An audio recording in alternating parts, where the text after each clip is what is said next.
பாம்பன் புதிய ரயில் பாலத்தில் ரயிலை வேகமாக இயக்கி சோதனை செய்வதை ரயில்வே முதன்மை பாதுகாப்பு ஆணையாளர் சௌத்ரி ஆய்வு செய்து வருகிறார். மேலும் விவரங்களை தருகிறார் நம்முடைய செய்தியாளர் பிரபுராவ். வணக்கம். இது தொடர்பான மேலும் விவரங்கள்.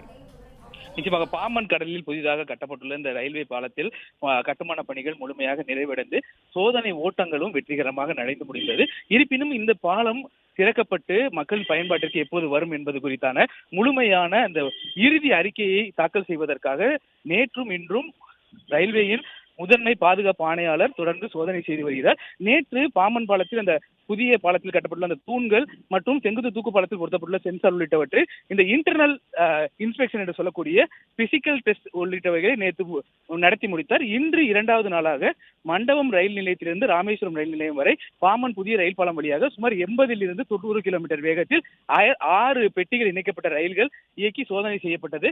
இந்த ரயிலானது சராசரியாக ஒரு 2 நிமிடத்தில் மண்டபம் ரயில் நிலையத்தில் தொடங்கி ராமேஸ்வரத்திற்கு பாம்பன் ரயில் பாலம் வழியாக கடந்து சென்றது. பாம்பன் ரயில் பாலத்தில் 90 கிலோமீட்டர் வேகத்தில் கடந்து சென்றது.